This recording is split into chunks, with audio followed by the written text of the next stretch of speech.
Assalamualaikum warahmatullahi wabarakatuh. Perkenalkan, nama saya Uti Utami dari Prodi Pendidikan Ekonomi dengan dosen pengampu Ibu Widiarti MPD. Video ini saya buat untuk memenuhi tugas mata kuliah menganalisis laporan keuangan dengan judul menganalisis rasio laporan keuangan. Analisis rasio laporan keuangan. Analisis rasio keuangan adalah metode analisa yang dipakai untuk menjadi sebuah indikator terhadap pertumbuhan perusahaan dengan berpatokan pada melihat laporan keuangan selama masa tertentu. Dengan menggunakan cara ini maka bisa dilihat apakah kinerja perusahaan sudah maksimal atau belum. Analisis rasio analisis mencakup penilaian bagaimana sebagai pos dalam laporan keuangan saling berhubungan satu sama lain. Tujuan analisis rasio adalah untuk mengevaluasi keefektifan kebijakan perusahaan di setiap area.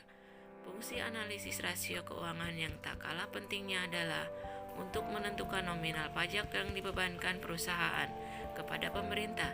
Tak hanya itu, metode analisis satu ini juga berfungsi sebagai alasan untuk memberi kredit pada suatu perusahaan tertentu. Metode analisis. Prinsip metode analisis data adalah penggunaan prosedur dan teknik yang tepat untuk menafsirkan hasil dan perencanaan. Teknik pengumpulan data agar analisisnya mudah serta memberikan hasil akurat.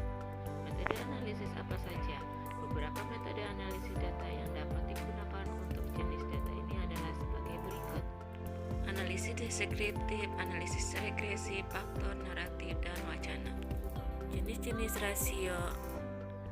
Jenis-jenis rasio. Masing-masing jenis-jenis rasio di atas memiliki rumus yang berbeda-beda dalam cara penghitungannya yang nantinya berguna untuk memudahkan analisis keuangan dan pengambilan keputusan keuangan. Rasio hutang jangka pendek, rasio likuiditas, rasio hutang, rasio solvabilitas, rasio laba, rasio portabilitas, dan rasio aktivitas.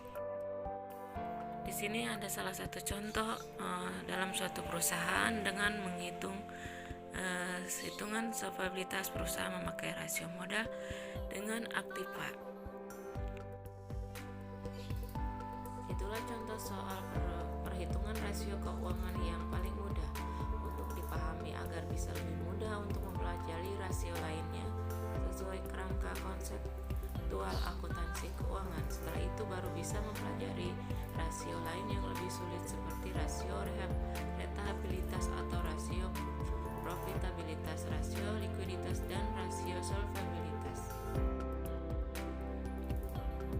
Kesimpulan dari materi tadi, secara umum dikatakan bahwa tujuan dan manfaat analisis laporan keuangan adalah untuk mengetahui posisi keuangan perusahaan dalam suatu periode tertentu, baik harta, kewajiban, modal maupun hasil usaha yang telah dicapai untuk beberapa periode, untuk mengetahui kelemahan-kelemahan apa saja yang dimiliki.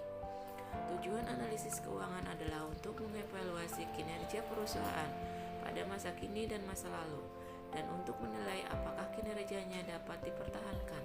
Analisis rasio dan analisis arus kas perusahaan alat yang penting dalam melakukan analisis keuangan. Dan rasio keuangan atau rasio finansial. Finansial rasio merupakan alat analisis keuangan perusahaan untuk menilai kinerja suatu perusahaan berdasarkan perbandingan data keuangan yang terdapat pada pos laporan keuangan, neraca, laporan laba rugi, laporan aliran kas. Terima kasih. Sampai di sini dulu penjelasan yang saya sampaikan, semoga bermanfaat. Akhirul kalam, assalamualaikum warahmatullahi wabarakatuh.